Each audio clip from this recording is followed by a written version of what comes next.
हल्ला बोलो।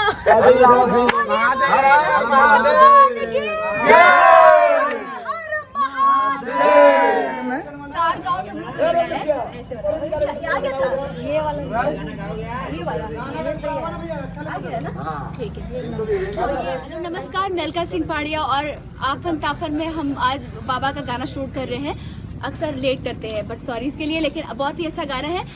शिवरात्रि स्पेशल है और सभी लोग हैं इधर। आरोही जी हैं और ग्रुप है। बहुत ही अच्छा सॉन्ग है, प्लीज आप लोग जरूर देखिएगा। सभी लोग जयकारा लगा मतलब इतना मस्त सॉन्ग है, क्या बताएं। अरे बोलने दे भाई, बहुत ही प्यारा सॉन्ग है, तो प्लीज आप लोग जरूर देखिएगा। और अलका सिंह मतलब अलका सिंह पहाड़िया ऑफिशियल पे आएगा और आप लोग देखिएगा, एकदम देखिए और शेयर कीजिएगा, लाइक कमेंट करिएगा।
हम लोगों ने शूट कर लिया और ये गाना YouTube चैनल किस पे आ रहा है?